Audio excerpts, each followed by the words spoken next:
This is TWiT, This Week in Tech, episode 17 for August 8th, 2005.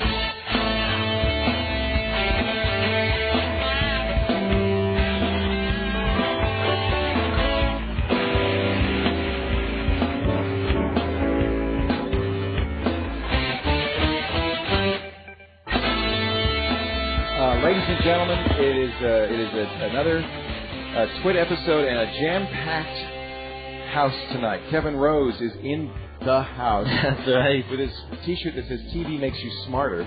Is that a Jinx hackwear? No, I just found this in the mall. That was funny. TV makes you smarter. He used to. You just look at it and you laugh. Patrick Norton's sitting right next to him. Hey, Patrick. He's got the Madonna mic on. His T-shirt says "Home Brewed," and he doesn't even drink anymore. Open 24 hours. Absolutely, was a skate shop on Long Beach Island. Also on Skype, we've got a big crowd. John C. Dvorak, who figured out what was wrong with his mic, and he's too embarrassed to tell us. No. From all the way from Irvine, California, home of like the big disk drive manufacturers, aren't they all down there? Steve Gibson, ladies and gentlemen. Actually, all the router manufacturers are down here. Linksys and D-Link. That's right. Netgear. Yeah, D-Link's in Fremont. Well, there's something of them down here. They have their little Irvine operation down there. Robert Heron, who is, of course, one of the former lab rats now at PC Magazine. And you're in the East Bay, yes? Yes, I am. All right. And Roger Chang, who is just... Always around. We just call him Yahweh for short. Hey, if you want to... This is, I think, the largest group we've ever had, seven geeks. I got the story of the day. Biggest story of the week. I'm going to read it straight from the press release from the FCC dated August 5th, 2005. FCC eliminates mandated sharing requirements on incumbents' wireline broadband internet access services. Decision places telephone and cable companies on equal footing. And it puts the small ISP out of business. Yeah, FCC today adopted policies that will bring in more and better broadband services to consumers by eliminating facilities sharing requirements on facilities-based wireline broadband internet access service providers. Now, who wants to translate that into real speak? What's it mean? Patrick? Well, I mean, basically it means the baby bells no longer have to allow line sharing for smaller DSL companies. And it puts the people like my local ISP SonicNet in deep trouble. It's actually very bad news for them. You don't know that for a fact. It doesn't, just because they don't have to doesn't mean they won't. Well, that's the interesting question, I think, right there. You know, is whether or not, the baby bells will in fact shut off. Well, I'll tell you my experience from SonicNet, which is right up here. We've had Dane Jasper, their CEO, on the Screensavers. He runs CISPA. He's one of the members of CISPA, the California Independent Service Providers Association. He says SBC's been trying to put him out of business for years, and you bet SBC will knock him off. Now, you're sitting in here right now with a SBC provisioned line, but a DSL Extreme provided connection. Let's see how long it takes before SBC says, you've got to go with Yahoo or nothing. Don't you think they'll do that immediately? Why did the FCC do that? They've always done that with cable. The FCC is sold out. They've sold out years ago. It's a pathetic organization. Yeah, I have to say I agree with you. Yeah. It's ever since they did the whole kind of selling off their frequencies, 5 years ago or 6 years ago, it seemed kind of to go downhill from there. What happened essentially is that DSL lines are considered an information service, not a telecommunications service. So that's the loop. How does that work? I get a DSL signal. Where's the information? There's nothing on it. That's a good point. This is going to go to court. This is not going to last. This is going to get overthrown, I guarantee you. All right. Next topic. Well, that went down fast. TPM, trusted platform. What is it? Trusted. No, I can't remember. I know what TCPA is, Trusted Computing Platform Alliance. Trusted Platform Module, I guess. It's the chip well, all right, it's Palladium. Let's call a spade a spade. This is the Microsoft dark horse that they floated a while ago, and when everybody said, whoa, they said, oh, it's not Palladium anymore. It's a industry-wide consortium of people who are looking to protect you from yourself. But the reason it surfaces once again, Microsoft's kind of shut up about it, but all of a sudden there's rumors that Apple has put a TPM chip on the motherboard of some apparently not all, but some of the developer boxes they shipped out. Now, why is that a bad thing? Well, because TPM it not only provides built-in hardware copy protection, but it also allows people to do things like, for instance, destroy a song that you don't own by reaching into your computer and pressing a button, in effect. It also allows a company that makes a program, say a word processor called, I don't know, Microsoft Word, to prevent anybody else from reading files created with that program. It is a serious, I think, invasion of the user's privacy. Any thoughts? Yeah, this is BS. This is going nowhere. It's a dead end. It's never going to happen. No, I think it is, and I think here's the irony. I think Microsoft realized it was a bad idea, and just like you, backed off.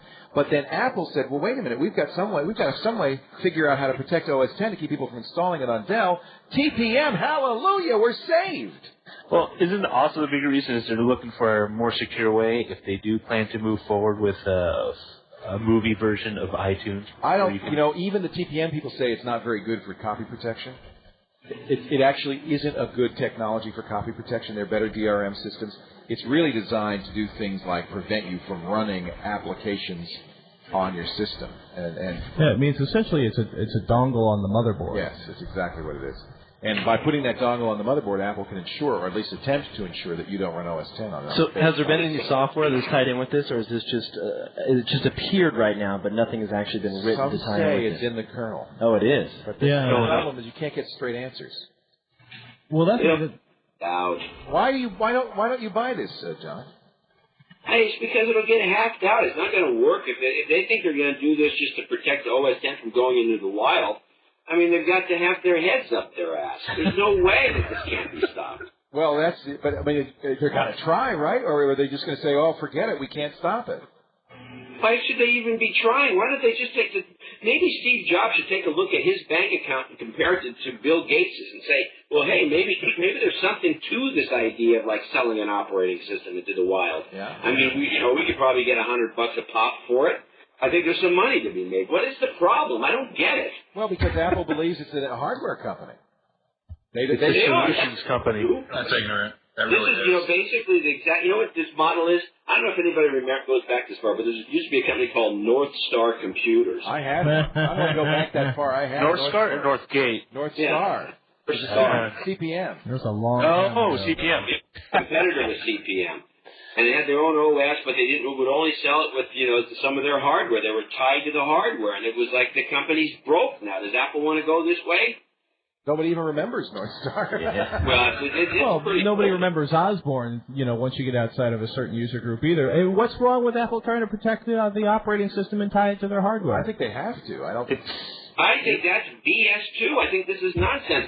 They can still sell hardware. People are still going to buy the Apple for this brand name, and they can also sell software. What's wrong with having two income streams? I just don't understand why they have to lock this thing down. If you put it out into the wild, you're going to have a heck of a lot of more developers working on it, that's for sure. I agree. And it's going to get critical mass. It's going to blow away Microsoft. But, they're just afraid of it. They're afraid of the future. Wouldn't that really kill their PowerBook and their Power Mac sales, though? I mean, if you can build a PC for $600 and throw OS X on it for $100, then you have a $700 People PC. who are going to buy a cheap machine are always going to buy a cheap machine. People who buy those PowerBooks like them because they're cool. I mean, I would probably buy a PowerBook as opposed to one of these IBMs or a Lenovo or whatever the heck we're going to call it. And Apple stuff isn't that overpriced anymore. That's what they keep arguing, and I agree. Maybe it's $100. So what? I'm looking at both Kevin and Patrick who are sitting here with their ThinkPads. We both have Lenovo's right here. Well, I think maybe because Apple got burnt on the whole kind of Mac clone that Scully, put forward, and they were hoping to expand Mac user base, but ended up eating into the existing Apple. Well, I like this theory, though. What if maybe Steve really does say, we know we're going to be a software company. This is just, this is the future for Apple. Then there's no TPM. So why do you think are they playing with TPM? Just as maybe it is to protect movies. Maybe it is to try to protect. Something. Maybe they're just trying to multiple solutions to see what sticks. Maybe they're trying to piss people off and get that guy on Boing Boing to remove his Apple tattoo. It really does strike us as a secure platform for multimedia. That's really the primary focus of it. Yeah, but does anybody still believe? Because most of the online systems for distributing media now are all based on regularly changed encryption or regularly, rotated encryption that's being done for, temporary online distribution. Everybody agrees you've got to change the encryption. Yeah, because Hollywood I think Hollywood's probably learned its lesson from CSS at this point. Yeah. It could also be that they're applying a unique identifier, a really good unique identifier for everyone's system then. So that even if the file still goes, that's in the chip. You don't can have at least say who grabbed it. Every Intel chip has a unique identifier. Well, every Ethernet card has a unique identifier.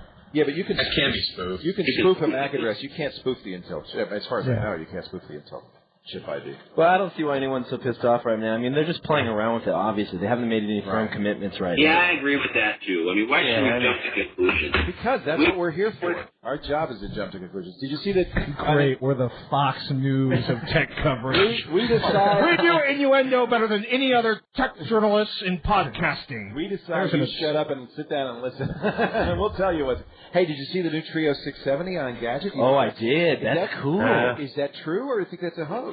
I hope it's true. I'm tired of the Palm OS. A Trio running Pocket PC. Wow. Well, did they recently just split off, or someone? Well, I don't get it, because isn't Trio made by Palm? Yeah, but didn't Palm like... Palm split Palm 1 and Palm Source into two divisions, and then has recently renamed them. I don't know if they're reunited, but they're all Palm again. Aren't they going to be Linux-based now? They're coming out with a new OS? It's very confusing, but all right, so... If you had your choice, a Trio 670 based on Palm or Pocket PC, which would you choose? Is the Pocket PC going to have any battery life? Yeah, let's say it has battery life. Let's say we can get a decent 8 hours of battery life out of it. You want the Pocket PC? Although, Kevin, what was your reason for hating the Trio 650? I just personally didn't like how bulky it was. It was a little clunky for me. Now, Steve Gibson is such a Palm fan that he actually has tungstens in his freezer. How many tungstens do you have in your freezer, Steve? I think I have about 6 or 7. You're going to have to explain to me why you've got 7 tungstens in your freezer. You can't just leave that one laying there, Steve. I'm totally addicted to reading books on my little on my Palm Tungsten. I think it's just a fantastic book reading platform. I carry it around with me all the time, and I didn't like what I was seeing Palm doing. I mean, who knows when they're going to just give up and disappear. And just like, Northgate keyboards or HP 35 calculators, I mean, I fall in love with these particular devices, and I don't want to ever be without them. So this is just a long-term inventory storage. By the way, he has Northgate keyboards and HP calculators in his freezer. I have one Northgate keyboard yet, but I won't even type on it. I'm saving it for, the day I start my novel. How many do you have, Steve? How many what? Northgate keyboards. The good news is I used to have 23 employees, and every single one of them had a Northgate keyboard. I got rid of the employees, and I kept their keyboards. Here's a man who values their keyboards more than he values and Northgate keyboards all over the house, and my garage is full of them. And, I mean, it's just the best keyboard ever made. Why don't we take the whole TWiT organization here, form TWiT keyboards. We'll just one of us can go over to Taiwan and we'll do a deal and we'll make the damn keyboard again. How would that I like that. I think there's more profit in it. But now what makes a Northgate keyboard so much better? It's the Alps key switch. The key switches are from a company called Alps. It's just the best feeling key. However, it's expensive because it's not one of these membrane keys that you're able to just spit out of the production line. However, there is a company producing something called the Avant Stellar keyboard. If you put Avant Stellar into Google, it'll take you to CVC Inc. or something, and they're ex-Northgate people still in Minnesota that are making these keyboards. Oh, Minnesota, that explains it. Have you seen the new OLED keyboards? Oh, yeah. The mock-up of that one's pretty cool. Beautiful. It's also incredibly expensive. I don't care. I want one. What about the Matthias Tactile Pro keyboard? Anybody heard of that? No. Avant Stellar or Stellar? It's CVTinc.com. Charlie Victory Tango Inc.com. Now, I have to tell you, the Tactile Pro uses Alps Mechanical's key switches. That's tempting. That's a good start. It looks just like the Apple. It looks like an Apple keyboard. It's basically the old Apple keyboard, once again. Because Apple's extended keyboard uses the Alps switches also. It's only $99, too. Does anyone use those ergonomic keyboards anymore, the split ones? Yeah, that was just I fad, do. I use one at work. Really? Yeah. I hate those things. Actually, I know some people. I actually used it so long, I'm used to it. They make me nauseous because you mean like this? Yeah, like that. I know a couple of people who use. I know one guy who's hoarded a bunch of the old. I can't think of the name of the Lexmark split keyboard, which was the ugliest keyboard ever made, but you could infinitely adjust the angle.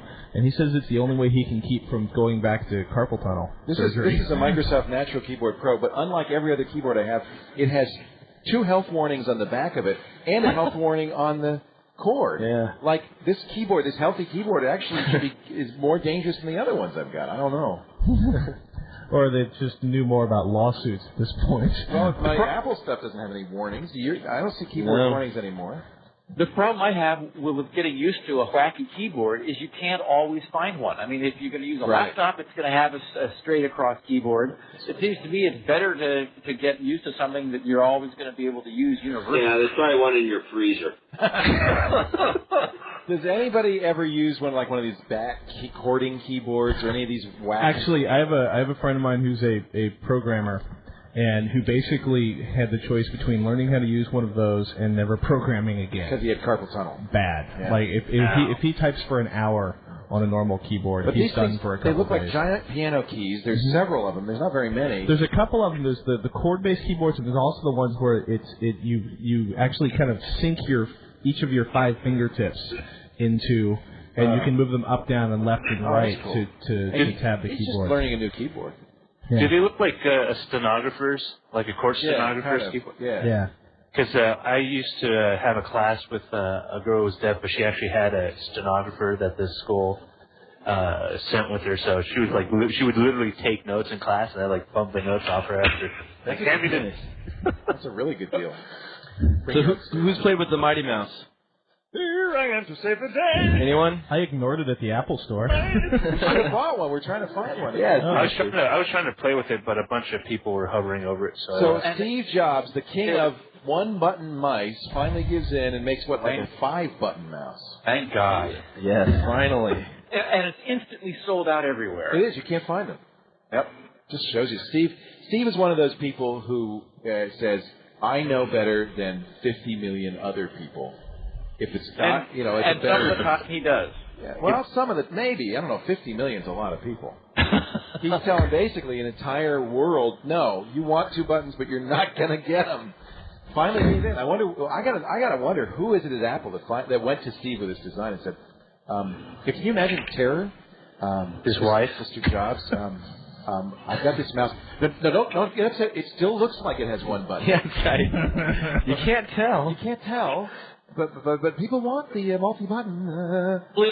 Probably the only thing you had to do was to show Steve how many people were running Microsoft mice on Macintosh machines. Like me. Everybody. Exactly.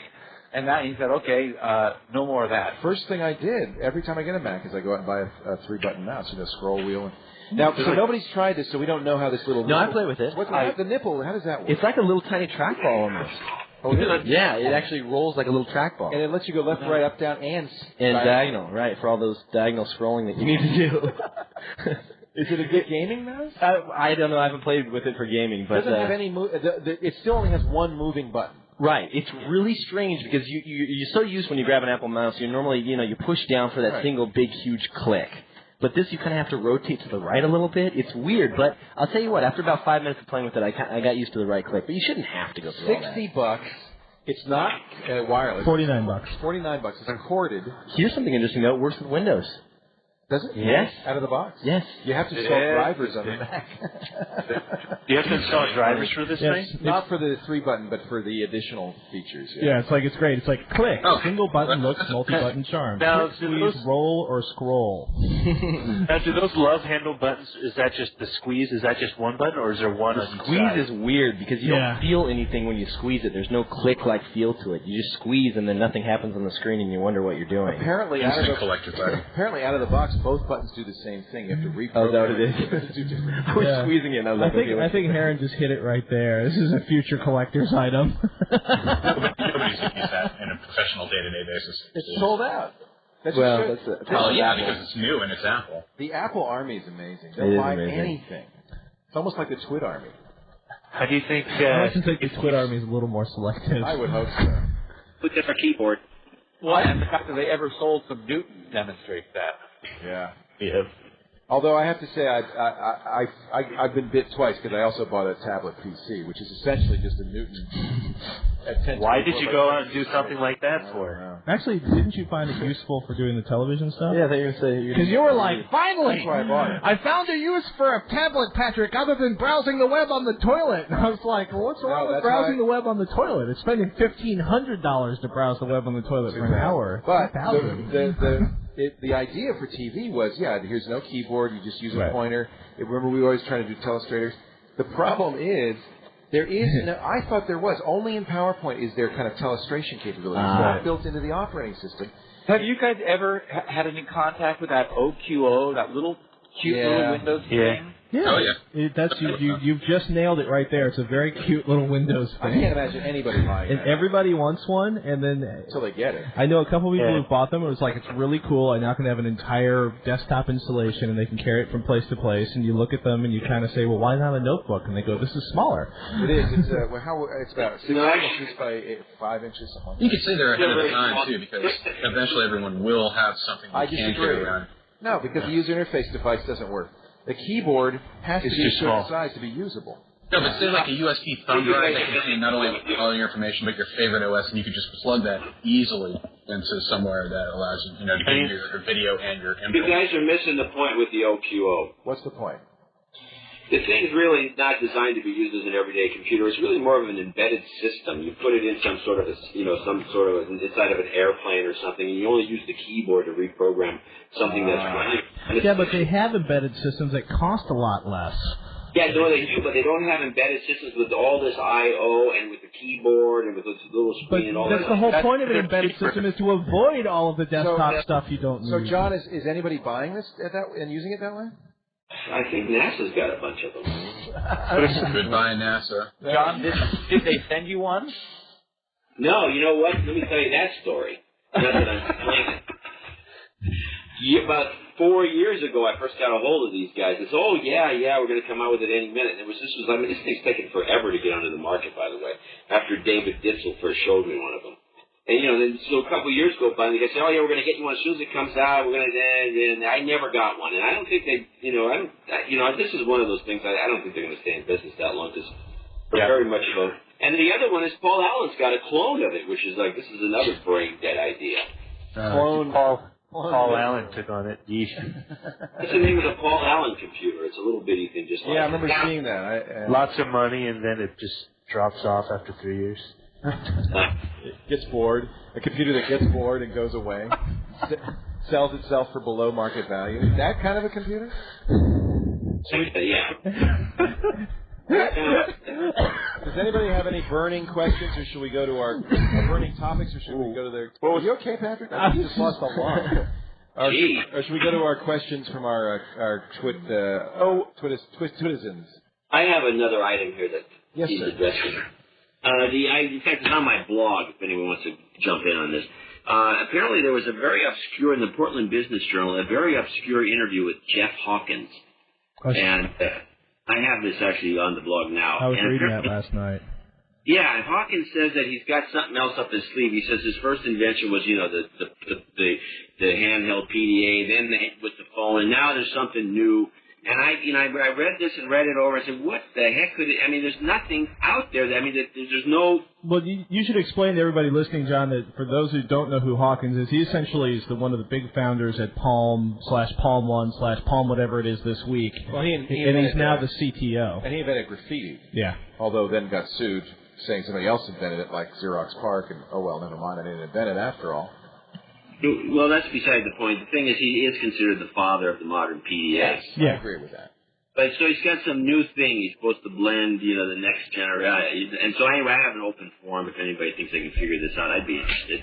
I think it's called IT, maybe Ginger, and it's going to revolutionize the way cities are built. It's got to be voice recognition.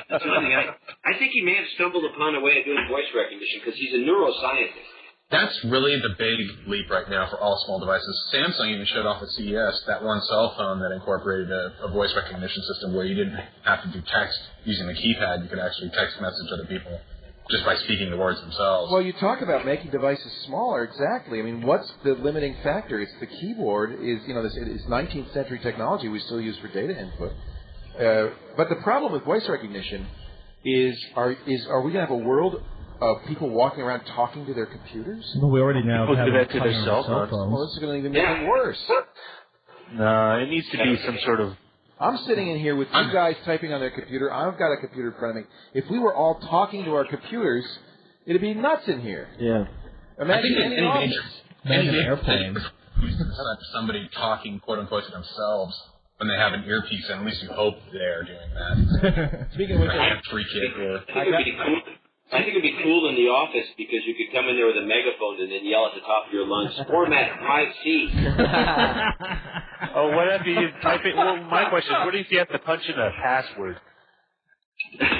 Password is. I do on a tablet PC. It's if we're talking about sci-fi, how about a little band you wear around your neck and then you just sub-vocalize what it is you want?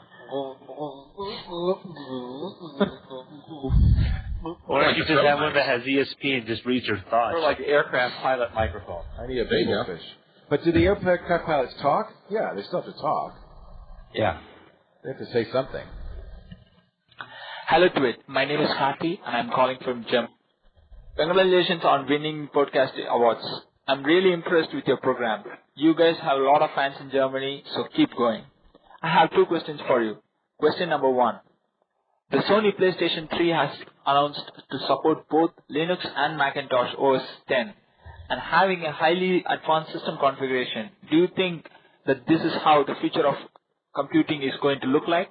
Not a Steve Jobs. And question number 2 is, how soon is Microsoft going to die? Thanks. I'd love to hear your opinions on this. Bye.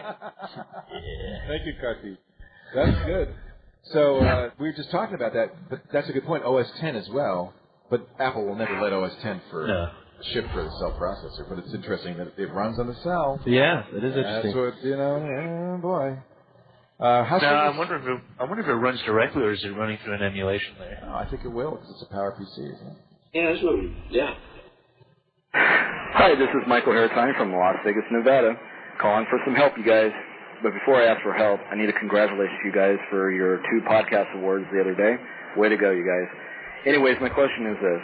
I downloaded SUSE 9.3 Linux. I'm a newbie. Problem is I can't play audio files or MP3 files on it. It doesn't recognize it or something, or I'm missing some kind of plug-in or download. And the other problem is when I listen to KFI 640 today, it says missing plug-in, can't find it, and I need your help. What do I do? Thanks a lot. Bye. That should work. I don't know why it's not working. He just needs the MMS player. Yeah. With Linux, that pretty much does it all. You may need some plugins, but if you go to their site, they tell you all the plugins you should get. XMMS is wonderful, yeah. It's great. Hey, I should mention that 2 people now have mentioned in a row, we should probably say that we did win the People's Choice Podcast Award for the People's Choice, which I guess is the best podcast of the year, and Best Technology Podcast. Yay! That's awesome. And we only beg a little. And then you're going to go pick those up, right? There's I hope you all will. Yeah, we should go. We should all be there. I'd like everybody to come down. We'll foot your bill. And, November 11th in Ontario. November? November 11th. Ontario, California. Sorry, don't get your hopes up. Oh, I love that airport. It's like a bus station. Winter in Canada, yeah.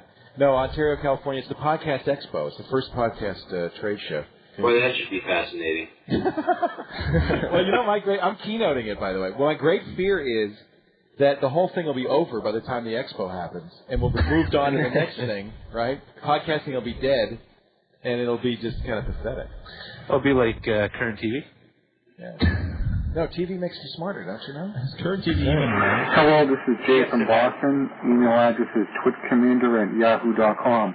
I think I found the MP3 player that I'm interested in. I was wondering if anybody has any experience with this product. Their website is Pogo Products, P-O-G-O Products.com, and the player is called Radio Yahweh LX. I got one right here. It has a built-in AM and FM. Yeah, I got one right here. I'm holding it up. It kind of looks like an iPod, right? Oh, it looks just like an iPod. It's got an AM/FM radio, but it records. It's got like a little VCR capability. I don't think it's the greatest MP3 player in the world because it's It's SD based, so they have some internal memory. How is the biggest SD you can get? A gigabyte? No, 2 now. 2? Really? Yeah. Wow. Yeah. How many can normal people afford? Well, even a gig, that's some music. Think of it as a solid state player with radio. Gigabytes of flash on like a keychain now for about $150. You're kidding. Yeah. So. Wow. Ouch! $250 for this thing though, with 512 megabytes of memory. Yeah, I think it's a little pricey. Huh. They're actually money, huh? They're kind of out of touch. They're kind of yeah, John. Some people buy their stuff. Weird. It is strange. I don't understand it myself. But some people just, I guess, want. Well, the whole point of that thing would be the AM and FM recording. That's the whole point. Which you may as well just buy a Radio Shark from Griffin Technology.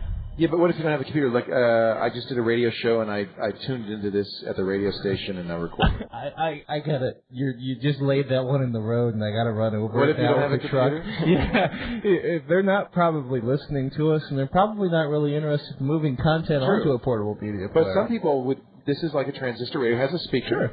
Okay. And you have headphones, and you could record and listen back without ever having a computer. So for the people who want to do time shifting on a portable digital device that don't have a computer, this is definitely an option, and you should tell them about have it. $250 to wait. What recording formats does it support? Because that was one problem I ran into with the last AM/FM recorder I looked at, was that it was using voice recording quality. No, this is MP3. Audio. This is MP3. This is 120 and MP3 up to I think 128 up to 256. 256. That's yeah. nice. Yeah, so it's a real recorder. I record a AM radio shows at 64 kilobits, and it sounds great. Hello, Leo. This is Brian from Hoboken, New Jersey. I was wondering if you and the gang could tell us a little bit about Ruby on Rails. I hear it's the successor to PHP and the future of web development. But what do you guys think? I love Thanks a lot, and keep on twitting. I love this study that just came out from a proprietary programming company that says PHP is dead. Yeah. Don't use PHP; it's dead. Use our product. I use Ruby. Microsoft. Ruby comes on OS 10, actually. And Ruby's actually pretty powerful. I like it a lot. I haven't used Ruby on Rails. There's a good Ruby's on Rails podcast. Well, it's good if you can. The problem, they have audio quality. Like I should complain. Audio quality issues. So for those of us who avoid programming the web possible, what exactly is a full-stack open-source web framework for Ruby and writing real-world applications with joy and less code than most frameworks spend doing XML sit-ups? So a programming language like Ruby is useless without frameworks, which basically give you high-level access to things like networking. Ruby on Rails is a set of frameworks that make it easy for you to write quick networking applications. So it's a really good way to cobble together fast applications.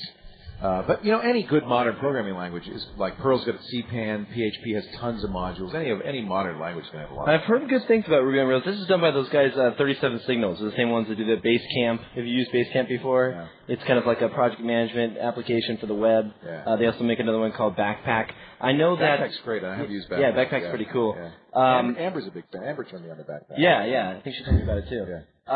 The Odeo was actually coded in Ruby on Rails. Yeah. There you go. That's a good example. But I hear that that company Silver Orange, design company, they're coming out with a kind of like, I don't know if they're going to open source it or what, but it's kind of a competitor to Ruby on Rails, but for PHP. Do we? Oh, interesting. So a framework that works for PHP, PHP, which would be pretty interesting. That would be nice because people use PHP so much now for web programming. I don't think PHP's dead, by the way. By no means. Far from it. Is Dig in PHP? Yeah, it's all PHP MySQL. And it scales well? Yeah, we're having no problems right now anyway. Yeah, and, well, I'm sure you get a lot of traffic. Oh, yeah, we're on multiple machines, and it's all on how you code it, though. It only scales as well as the coder behind it. A smart coder makes a big difference. That's true, very true. Hello, my name is Jay Beaman. I'm in San Francisco. So Prager's borrowing, using, stealing internet from his neighbor. I have been doing the same for a long time. And I'm moving into a new house, set up my own Wi-Fi network, and want to leave it open for the Pragers of the world that live next door to me. What do I have to worry about? Security issues? Should I not buy anything online? That's what I want to know. I want to leave it open. Sharing is good. Should I be scared? Thanks, guys. I love the show. I'll talk to you soon. I think Steve Gibson has a good answer for him because you've been playing with OpenWRT. Well, okay, he's going to have to be very careful if anyone is going to be hooked into his network, no matter what he does. But he could certainly put an access point upstream of a NAT router. So have two separate devices. Have a whatever wireless access point he wants to use, and then protect his internal network with a nice locked down NAT router.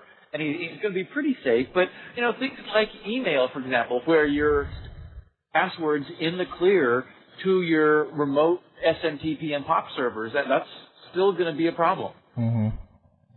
I don't know anybody who's ever been packet sniffed like that, or just data has been monitored to the point where they were being attacked. You were at DEF CON. Yeah, I mean, well, it's kind of funny. Is the whole point of the wall of sheep at DEF CON is to point out that you are sending out your password in an open network, and this is a sketchy and dangerous thing to do if someone decides to. That's the question pointed out. For shopping, though, with a secure browser on a secure site, you're safe there. Yeah. I think you should be more worried about. I mean, I think part of maybe what he's asking about is, what if somebody's using my open, WAP to download, files off the MP3. I believe there was someone sitting in this room who was creating a 4 terabyte mobile peer-to-peer sharing system that he could rotate from open access point to open access point. Just a technology demonstration, right? That's right. But it proves the point that concept, if you will. White paper. Well, it was on the white paper. Maybe he may be less worried about Well, that's why I'm recommending this OpenWRT with this, the SveaSoft firmware. And OpenWRT allows you to create basically I think, secure access point that people can log into. You could validate that. You don't have to have them pay. Yeah, but you see, I don't want to be the problem is there's two other problems before that. Is one, you don't want to be responsible for what people download your system, so you're either going to be ignorant or not. Right. Two, there are ISPs out there that are looking at traffic, and if they think you're consistently downloading too much traffic, they may say, hey, is more than one person using your, And that would be our first advice. Check with your ISP, make sure it's even allowed to do this. Yeah, because pretty much nobody but Speakeasy and some other smaller local ISPs, are okay with you sharing it. Are most of them never going to notice? No. There's no way for them to figure that out, though. Not behind a NAT router. I agree, not by the NAT router, but they are looking, they are looking at your traffic to see what's going on. In some cases, they're also, by the way, but they're all advertised to be unlimited. Well, yeah, and that's where it gets really. And I know nobody that this has happened to, and I'll be honest with you, I leave file sharing applications running 99% of the time. Legit files, and I looked at my last upload status, and it's approaching 500 gigs I've uploaded. Wow, you got to be careful. Some of them do have restrictions, though, right? Absolutely. Who cares? Well, that wasn't part of my use when I signed up for my cable down. It's like, you know what, you quote unquote guarantee this download bandwidth and this upload. Yeah, but you got to look at total bandwidth. There, you read your end user license agreement. Yeah. You may have a limitation on how much bandwidth. You can, who cares? Well, you know what? Look, you'll care what the care is the bill. The bill is going to make you care. Switching providers, and suddenly I've got another 3 months at half my rate. So they want to keep me more than they want to hassle. Well, and that's the way it's always. If you're doing 500 gigs a month in transfer and paying $19.95, something tells me that eventually they might. I'm not paying $19.95. I'm paying closer to like $60 a month. Cable modem. Yeah. Well, the other interesting question is, it would be really interesting to find out whether or not they're paying more attention to that in suburban areas or urban areas, and if they even notice. I don't know. They can't. There's just too much data. I think they're monitoring it, absolutely. Hello, this is TWiT Commander at Yahoo.com. You already heard TWiT Commander. Let's move on here. TWiT Commander. People are taking this just a little bit too seriously. Under his breath. Hey, TWiT, this is Brian in Pittsburgh. I hear a lot of things about the Mac Intel switch, but nobody's really mentioning the fact that there's so many x86 ports of open source applications out there. Do you think this had anything to do with Apple's decision to switch to the Intel platform? No. And you know what else? We also think that IBM claiming that Apple never asked them for a low power chip, and that the 3 gigahertz chip is just around the corner. That's bogus too. Hi, my name is David from Houston, Texas. I go to the University of Cincinnati, which requires that I buy a digital camera, but I also wanted to start learning how to do video editing. So I was wondering if I haven't been able to find any combination digital camera and video camera good combinations where you get high quality of full. Do they just not exist, and why hasn't the market gotten in on this? All right, thank you. Bye. I got an answer to that one. Fire it out. There's a Samsung just rolled out a camera that's exactly what he described, which is a digital. It actually has two lenses. Yeah, but the problem is he wants one that's a good digital camera. Well, it's got two lenses, so it's got one pickup for. I think it's actually the sound. I shot a couple of pictures with it. It's not that bad. It's a 5-megapixel digital camera, and then it's also a DV camera, and it's very small. Fits in the palm of your hand. I thought it was reasonable. It was I guess like $300, $400. So it's a lot smaller than the last one they did with the rotating lenses that weighed like 8 pounds. No, it's not like that. These are two fixed lenses. They're both zooms. Yeah, it's kind of weird. It's a weird looking thing. Yeah, it's weird looking, but the reason is because the CCD for a digital camera has to be much higher resolution than the CCD for a TV camera for a movie. So you right. If somebody would use the Foveon CMOS, what's the deal with? Why is nobody going with Foveon? Nobody. And Polaroid said they were going to. Nothing. You want to hear what the insiders at the company would tell you? Yeah. They would say that they've been squeezed by the big CCD manufacturers because it's one of those deals like Intel. You want to buy AMD chips? Well, maybe you're not going to be able to get any of our chips at all. Yeah. So there's nobody that can, unless they went 100% Foveon, which nobody's going to do. It becomes like it's all political. These chip companies are just they're over. Well, who was that camera company that was doing all the Foveon cameras, DSLR? Sigma. Yeah, that was the only one who ever released. They still do. This is Carver Mead's invention. Carver Mead's a brilliant physicist, and it's a brilliant idea. And it would be a real shame if these market forces are keeping something that's a major innovation off the market. It's kind of sad. Yeah, it's. What course is he taking? They require him to have a digital camera. That was interesting. Yeah. One other a product that's going to be kind of interesting. This new JVC Vario. They've been doing a number of solid state. Right, I saw that at CES. Yeah, and they have a new one that's a very high resolution. That should be out pretty soon, I think. Is that the Cinecam one? I don't remember the model number, but it was kind of neat. I think I saw it at PMA in Florida. It's a solid state DV cam. I think it has a 3 or 4 megapixel still camera, the same lens, very small. I mean, much smaller than a DV cam. And they're going to be using MPEG-4, high quality MPEG-4, so you get some decent video out of these things. Up to now, the solid state camcorders are terrible. Yeah. But this is supposed to be. It looked pretty good. I was impressed. This is an interesting email we got. Actually, there's a recording here. Let me see if I can extract it. It says, "Hi guys, I'm a wannabe techie, and I just listened to your podcast 16. You guys were talking about podcasts. You should be thankful you're on iTunes Music Store. I would have never found you otherwise. But I enjoy the show. She's an American who lives in Australia. She's at the Division of Neuroscience at the John Curtin School of Medical Research at Australian National University in Acton. And she listens to our TWiTcasts. And here is her. Let me see if I can play her question. Hi there, this is Amy from Australia. I would like to know, how do websites like Audible.com, which sell digital books, security protect their files? And how do they know if you log on to someone else's website, log on as a different user, and try and download their books, how do they know you're trying to download that book to a different computer? Yeah, that's DRM for you, baby. It ties itself to your user ID, so you have to authorize it in order to listen to it. I cracked all my Audible stuff a while ago. How do you crack Audible? There's an application that does it. It's really easy. Wait. Do we want to traffic in explaining how to bypass copy protection so we can all be sued under the DMCA? Hell yeah. How do you... Hey, besides, Leo can edit it later. Well, I use JHIM to strip the stuff out of iTunes, but Audible uses a different kind of... Right, it's a separate application.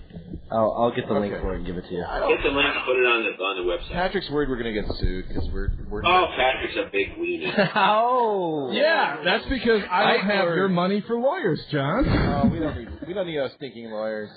We just need to run very fast. No, I've run for other things, Roger. I'm old and I'm tired and I don't like running. I'll get you a wheel I haven't hit my second win like John has. John's probably been young and feisty since he was 2. We're just old and crotchety since Andrew Lyden sent me a kind of a cool thing. This is podcastdirectory.com/map. In our RSS feed, I don't know why, but one of the things FeedBurner lets you do is put your longitude and latitude in your RSS feed. So I do. And this podcastdirectory.com has locations of all the podcasts on a Google map. And it's kind of a big cluster in the San Francisco Bay Area. But we're in there. We're in there. So what's the highest density of podcasts? Well, I don't know. I'm looking at California, and LA and San Francisco certainly have quite a few. Podcastdirectory.com/map. I don't know. The ebooks that I download from eReader.com that I put into my Palm Pilot, they're unlocked by providing them with the credit card number that you use. Oh, interesting. And so, that's something you don't want to divulge to anybody else. And, so it's sort of a nice way of saying, look, don't share these, but, you want to have access to them on any machine. When you buy an ebook, you're able to read them on a Palm, on a Pocket PC, on a Windows machine, on a Mac, or anything else that will run the e-reader. So you do get multi-platform freedom, and, you want to keep your credit card number to yourself. I think that's a good way of solving it. Right now, with Audible, you have to authorize machines, and they don't say what the limit is, but there's a certain number of machines you can authorize, and then it'll stop. It just feels wrong to do that. It's like, you purchase a thing, you want to be able to use it and listen to it where you want to. Yeah, that makes sense. Do you read ebooks on a notebook screen, or do you have a handheld device? Or? He's PDA. He does it on PDA. I'm PDA. I did download the Windows Reader just to sort of see what it looks like, and it's like, that's pretty cool. It's okay. I use it on my tablet PC. I was going to say, as much as we make fun of the tablet PC, that's what I'm really good for that. For $50. Yeah, the battery life on the tablet PC. Some kind of wireless display or a built-in media card reader with a great-looking screen that can match somewhat, at least as close as possible, to print quality, like on paper. I can't sit for long periods of time and read from a computer, from an LCD. Yeah. When is e-paper coming out? When are we going to see that? Have it, but it's out. The one decent e-paper-based digital book is the Sony Libre, and the only way you're getting it is importing it. Because they seem to have no interest in selling it over here. A paperback book is pretty much a near-perfect delivery mechanism. It's cheap, it's effective, it's portable. And you can the batteries won't run out. I mean, you don't really need, the only drawback is you have to have one per book. Yeah. Yeah, I've seen the Libre, yeah. Yeah, I would love to have just one device and you could have, 50 books with you at one time. Well, I think it's going to happen. I mean, 50 books at once. I have on my iPod, because I listen to books on tab, tons of Audible books. I have probably 20 or 30 Audible books on there. And, I'll just jump around. I'm listening to 1776 right now. That's great. Good book. David McCullough. Have any of you guys ever read any Stephen Baxter science fiction? No. No. I have. I love it. Yeah. Why? This guy is an former aerospace engineer. He's a brilliant guy. Very, very good writer, and he writes, I think, some of the most intelligent, interesting science fiction out there. Yeah, really good hard sci-fi. Hard sci-fi, yeah. Evolution is maybe not the most plot-compelling book, but a fascinating idea. The book starts with the comet that hits the planet and kills the dinosaurs, and ends 10 million years in the future when the last hominids finally die out. It's an amazing book, and I'm reading Coalescent now, which I think is really beautifully written. He's a philosopher as well as I think is a very good scientist. And while we're off topic, has anybody rented? We just went through the whole DVD collection of the short-lived series Firefly. Yeah. Don't get Patrick started. That thing is fantastic. It's amazing. But do you know the story on what Fox did to it? Wait a minute. Before you give me that story, let me just say. This thing ran, 2 years ago? I never heard of this show. I mean, what kind of marketing idiots are working at Fox? Well, tell them what happened. Okay, so what happens, right? Do you know the producer, the brains behind Firefly? You know what his background is? He did Buffy. Yeah, and so they saw the initial. So what you saw is the premiere, or the opening, the pilot episode, that 2-hour opening episode. They showed that 11th. If you look at the back of the DVDs, they show the actual order they were broadcast in, and the last 2 or 3 were never even broadcast. The morons at Fox didn't understand it. They aired it out of order. And it was playing too well on Friday nights with adult women, and that wasn't the audience they wanted. So he made them that second episode where they're robbing the train robbing episode. That was the premiere episode, so everybody saw that and they're like, "What's going on? Why is this? What is this space opera western thing?" Well, I have to say this: if anything deserved to kill the show, it was the soundtrack, that theme, which was only topped as bad by that Star Trek Enterprise. I was just gonna say that was the second worst theme song. Worse. No, this was the Firefly one. I think is actually worse than that. But this thing should have been a syndicated show. What did they run it through Fox for? Fox was total idiots. I mean, I was stunned by this show. So this sounds like a must-rent DVD. It's really good because the character development is phenomenal. And the movie, of course, is on its way. When is that coming out? Serenity. This fall. So that's exciting. And Leo, do you remember that last time I came up and visited you in Toronto, I had the entire DVD set on 2 1-gig SD chips and was watching the episodes on the plane up and back. This man is mad. What do you use for compression? The compressor does a really, really good job. Civics. And there's that Civics player for the Pocket PC and that allows 9 frames per second playback. It's perfect. Speaking of Toronto, I want to update people. We are going to do a Toronto meetup. Kevin will be there. I will be there. Amber and Andy will be there. Mike will be there. We're going to be doing it 7:30 at No Regrets. That's this Thursday, August 11th. And please go to meetup.com and RSVP. We have how many RSVP so far? Over 160 some now. We can get plenty more, though. Yeah. I actually talked to Alex Albrecht coming too. So he's going to go there. Is coming? Yeah, he's coming.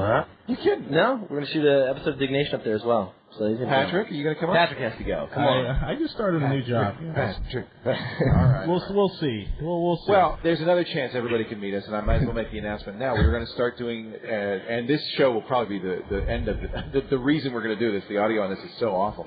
We're going to be doing it live in Noonan's restaurant, Noonan's restaurant. It's on Larkspur Landing in Larkspur, California, starting September 18th at 4 p.m. We'll broadcast. We'll podcast, record it live. Actually, we may have a deal to do a broadcast as well.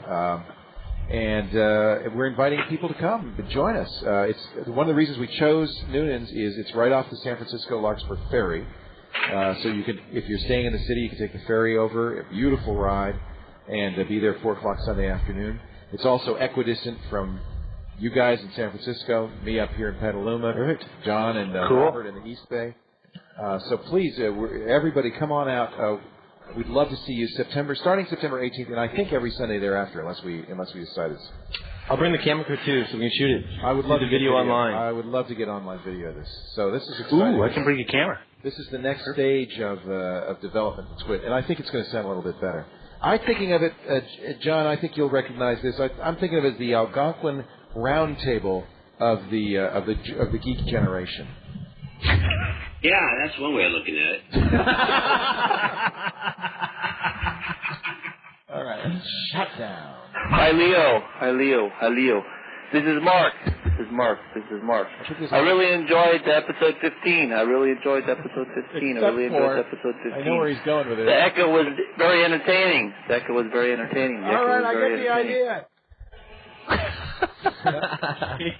No echo in this edition. There were some significant audio problems with that episode. Between the whining, somebody was breathing into their mic most of the time. The last episode, 16, was good. And it was because it was just a small number of people. And that Skype works much better with a small number of people, and I can control it better. But that's one of the reasons we're doing this live, is because you'll all be in the same room, and we can control it. I think they'll sound much. On a set of regular speakers, it wasn't so bad, but when I had my headphones on, listening on a small player, everything just seemed. I ended up focusing on the noises in the background or electronics distortions. Wait till you hear this one, Robert.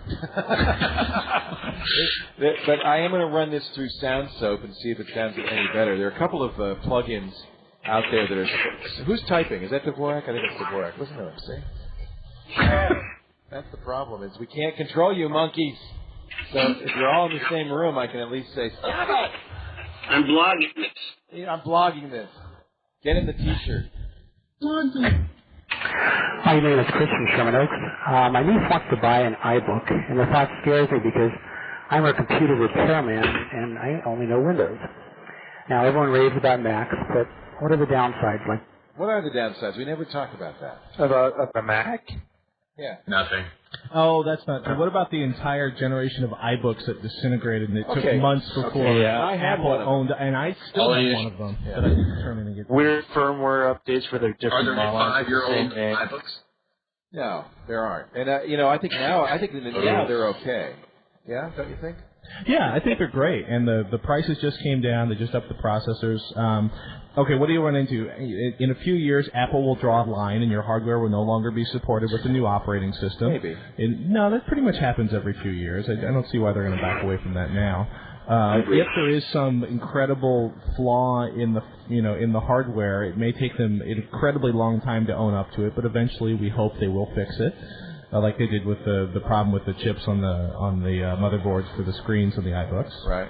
Other than that, they'll pretty much, you have to do something really creative, like physically break the computer, because it's almost impossible to do anything in software that'll mess the computer up. Yeah, I think it's at very least robust. compared to a Windows box. Yeah, it's very robust. Yes. Huh?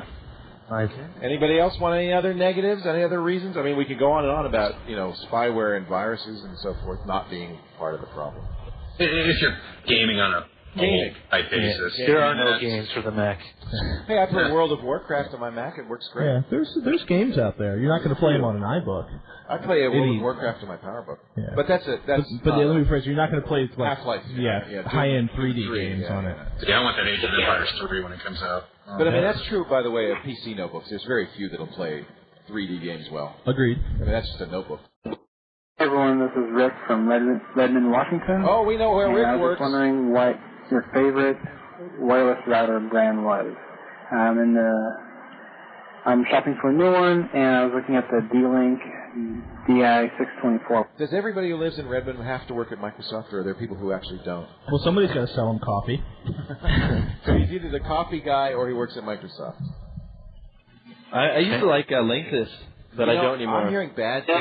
Yeah. The Linksys says you get an Ergo-based pre-and wireless router. You'll get more distance and more speed, and they're backward compatible. They work great. Get the Belkin. Yeah, I agree. I would agree on that. Although Linksys makes an Ergo-based pre-and as well. Is the build quality good on that Belkin? Apparently, everybody I know loves it. I'm running it now. It's fantastic. Yeah, we had one on Call for Help. We were very happy.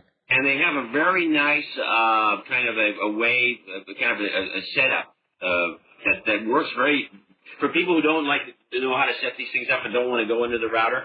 I think the setup is one of the best I've ever seen. You know what they've got now on the Linksys? They've got a button on the front that you push that says "Secure this router." Yeah, I don't know what it does. Turns it off. Which model is that? They've got so many wireless routers USA now. the other day, and you press the button, or no, Best Buy, you press the button, it's got this security button. You press it and you're secure. What could that be? It must turn on web, but then it. Oh, I know why. You have to buy the matching Linksys device, for your other, and they all have the button. So it's turning on web with some password that everybody knows. That's because for the average user, these routers are so too complicated. But I'll tell you what, if you're looking for an advanced router and you want to stay away from the pre-in stuff, I really like Netgear. They have some really cool options. If you're getting port scanned, it'll email you and let you know. So nice. There's some cool stuff Netgear has built in. Netgear and the others, too, have done a much better job with the configuration menu John was mentioning.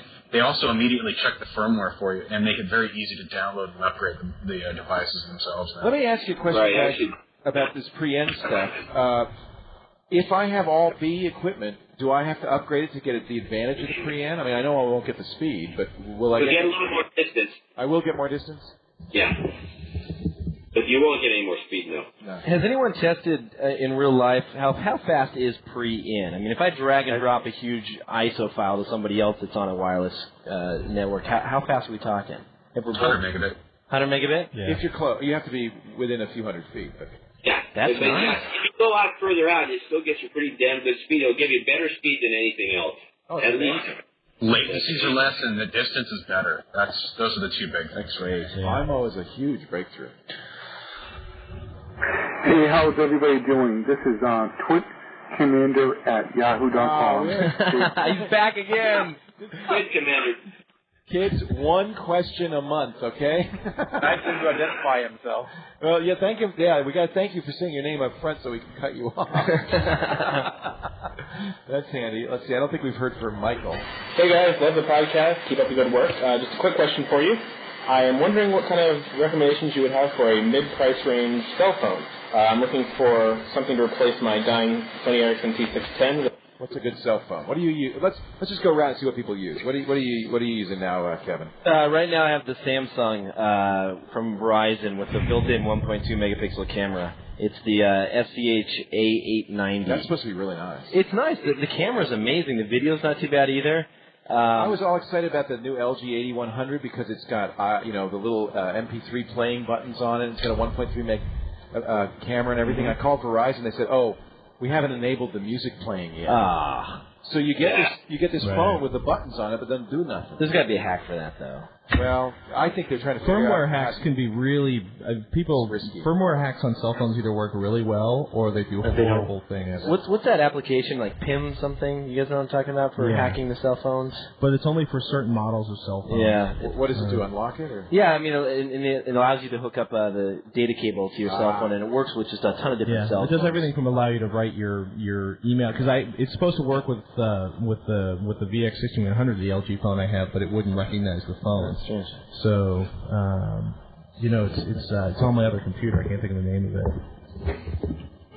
What do you use, John? Do you use a cell phone? Oh, no, that's right. You're not a cell phone user. I got a bunch of them, but they're all loners.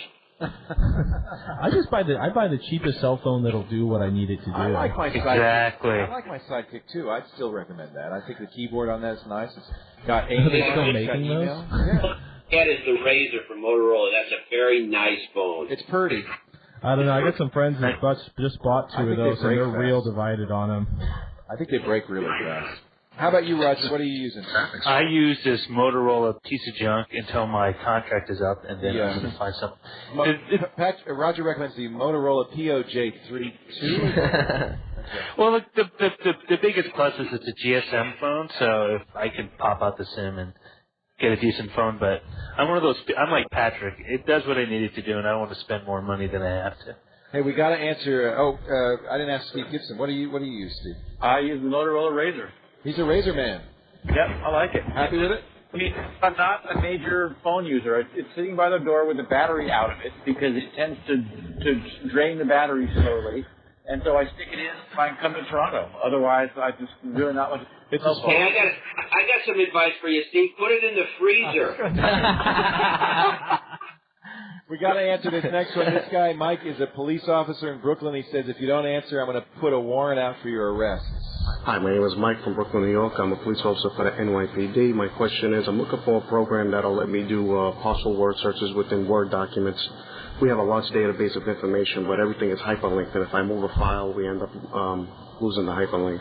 I tried MSN, I tried Google, I tried Yahoo, I tried a program called Dismata. They only allow me to do full word searches, and I have a hard time finding anything that way. I use X1, which is the Yahoo desktop search, and you type the first three letters, it finds the first three letters. It doesn't require that to be a full word. So I don't know. Maybe the Yahoo version does do full words only, but Mike, I think you could use X1. How does Spotlight work? Does it go within Word documents? No, Well, let's see. No, yeah. See, it's not. Well, of course, he's on a PC, but I think X1. Is he talking about reading documents online? He's talking about searching his computer. He wants to search in the document without actually having to open it up. Inside the text. Okay. That's what X1 I was going to say, if it was within a web page, Firefox built in their that's search. Really cool, yeah. It's key by key, so. Yeah, and that's how X1 works, and it's super fast. I love X1, x1.com. I think that's really a great product. I think that'll do what you want. You could certainly try it before you buy it. It doesn't slow down your machine. You're talking about on a PC deal? Yeah, on a PC. I did take it off my tablet PC because I thought that it might be slowing it down. It slows it down when it's indexing, as any search program will. I was using Blinks for a while, but it seems to have all kinds of problems. This is the second time I've tried using it. It died. I mean, it essentially stopped indexing after it got to so many files. I got like 200,000 files. I think X1's been doing this longer than anybody, and they really seem to know their stuff. They've gone, by the way, they now have an enterprise search. I think that's going to be a huge category. This searches across all the computers on your network. I think, and the whole point of this is people got so much stuff and they cannot organize it anymore. You know, it's like moving from Yahoo to Google. Which one was that? X1.com. They have an enterprise now. We'll all check it out. Oh, okay. Well, you could try it for free. The Yahoo desktop search is using X1. But maybe it's not. Yeah, it's free. Maybe it's not as capable as the $50 X1. Yeah. By the way, I got to warn you. I don't have to warn you because you're sober, but all the rest of the guys, this Noonan's, they have a full bar with all sorts of exotic spirits. Of course, it's a brew pub, and they're very famous for their old Dipsy barley wine. I will buy you all a round of old Dipsy barley wine. Have you ever had barley wine? No, but I understand this will knock you on your People react strongly to barley. Barley wine's like cider. People who normally are quiet and gentle and humane creatures start bar fights with rugby teams after drinking like... Ladies and gentlemen, September 18th. If there's a riot, you'll barley wine's on the house. Hey, I've got a barley question for fights everybody. does not sound good to me. Does it? All right, we'll get you something else. Does anybody here use Plaxo? Does everybody here trust Plaxo? I hate Plaxo. I can't get emails. People use it. Yeah, and it's I like, ignore those, don't you? Yeah, because I don't want my information. It just seems like a great way to centralize all of my information and give it to people I don't want. I use LinkedIn. Yeah, but LinkedIn you can trust. Yeah, but LinkedIn is a little different. Yeah, it's a little different. Somebody going, I have to update my PIM. Would you please send me all your information? Send all this information through this third party. David Corsi sends me a Plaxo request every 3 weeks. And you still talk to him? No, he doesn't have my information because I refuse it. Actually, I bet I'm working with him on. No, David's a great guy. We should get him on Twit. He's exactly. He would be the Alexander Wolcott of the. Oh, now I'm really gone off. For all of those of you who don't know, I am Jefferson calling in from Curaçao, Netherlands, Antilles. And I'm planning on buying a new flat screen. I was looking at the new Dell UltraSharp 20-inch, and I was wondering if I can use it as a TV and for my computer work, and also what TV tuner cards you guys recommend, and which software to record my TV on my computer. I hope you guys can help me out. Keep on the good work, and I love the show. Now, this guy is calling from Curaçao in the Netherlands, Antilles. Which is in the Caribbean. And his handle is Ghetto Cash. I don't know if there's anything to be said about that. What should we... you can use it as a TV and a monitor if it has the appropriate inputs. It's all about the inputs. Yep. Now, you may be unhappy with it as a computer monitor if it doesn't have the resolution. It may be only 1024 by 768. Did he say the Dell? Is that what he... He said the Dell, yeah. Yeah, I love Dell's LCD. But he should do a dedicated Myth TV. That's what he should do. Yeah, Kevin did Myth TV on that system. You still like Myth? Yeah, I love Myth. It's great. Yeah. Yes. Patrick, John, you use Myth TV? I'm building one. But I've used it, yeah. Son of a gun. I would never have thought that of him. Beyond TV 3 from Snapstream. Snapstream's pretty good, too. Yeah, it's so easy. Myth's free, though, right? Completely free, open source. How do they get the program listings? They actually have a partnership now where they pull it down. You just put in your zip code, and it just automatically pulls it all down for you. Okay, we got one of the rules, by the way, of the TWiTcast is we have to keep it under 70 minutes so people can burn it to a CD. That's as far as I know the only hard limit to the length of the show. Because many people do in fact burn it to a CD and listen to it in their We're at 73 minutes right now. I know, that's why I'm saying this, Robert. I'm gonna have to stop this wonderful, wonderful time. I need to get running too. Yeah. Hey, it's been great talking to you, Robert. Thank you very much. Thank you. John C. Dvorak, always a pleasure. Adios. It's always an audio adventure with John. And every week is different. Every week is something else. Steve Gibson. Now, Steve, you're the only one who's going to be left out in the cold when we move to live broadcasts. But if I can entice you up with some old Dipsy barley wine, I will. Yeah, that's. I'm more of a connoisseur the way John is. I'm a Cabernet guy. Oh, well, we'll get you some Cabernet, both of you. I hope we can get you up from time to time. I think that'd be really fun. It's going to be a lot of fun. Roger Chang, always all the best, GameSpot.com. John C. Dvorak, I should mention John C. Dvorak's blog, Dvorak.org, Dvorak.org. You don't have to use a Dvorak keyboard to get in there. Kevin Rose is going to fly to Toronto with me. Yes, We're going to meet up on Thursday. Please come see us at the No Regrets Bar and Lounge which is in Libertyville. You have links to all that information. I'll be with you all day Wednesday, Leo. And, yeah, I wish you would stick around, Steve, and you can come to the meetup. Yeah, I didn't realize that was happening. Yeah, I'm sorry about that. I should have, it kind of came together at the last minute. Well, maybe you can change your flight. It'd be fun to have you. Anyway, I know a lot of people would like to see you. Patrick is not going to fly up. He has a job. He's got a day job now. It cuts into things. You're tied down. Thanks to you all. I apologize in advance for the audio quality. One of the reasons we're going to do this live is because we don't have these issues. I hope it's been worth listening through the mud. On behalf of all the twits, go to the website, thisweekintech.com. Contribute. That's one of the ways we keep this commercial free. Thanks to our good friends at AOL Radio for providing the bandwidth for this. They've really stepped up to the plate and made this possible. Otherwise, I don't know how you'd be getting this show. What is it? Is it AOLmusic.com? Is that I think that's the URL. Anybody else after that? We'll see you at Noonan's. But keep that date open, September 18th, and from then on, at 4 o'clock on Sundays. We'll be doing it live. Another twit is in the can.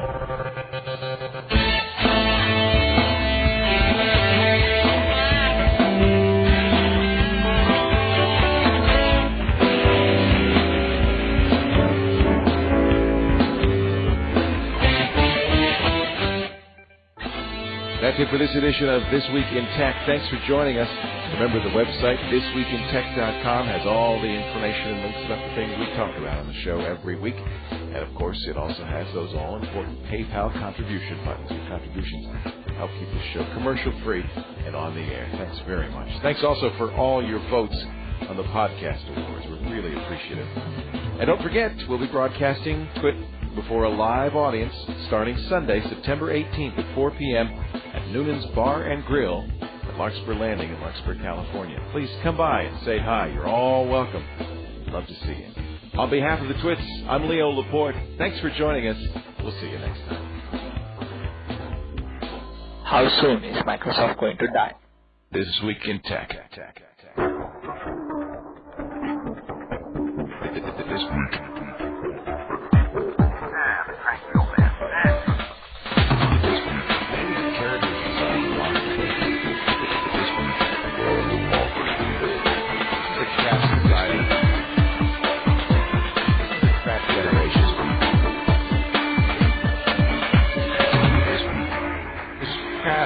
There's ads everywhere. No, it's just everything in town. Thank you, old man. This week in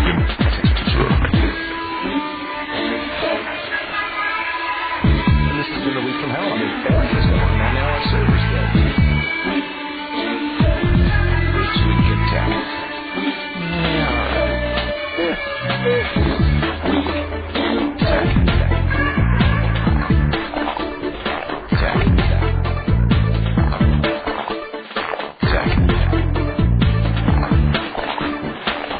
Friends, my twits, are you ready? Yeah,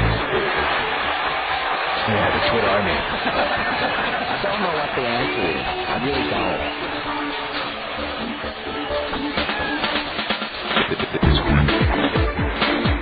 Microsoft poo-pooed it. They denied it. There's no problem. This twit army system. They're dead. It's a fool's paradise. This week. This is amazing.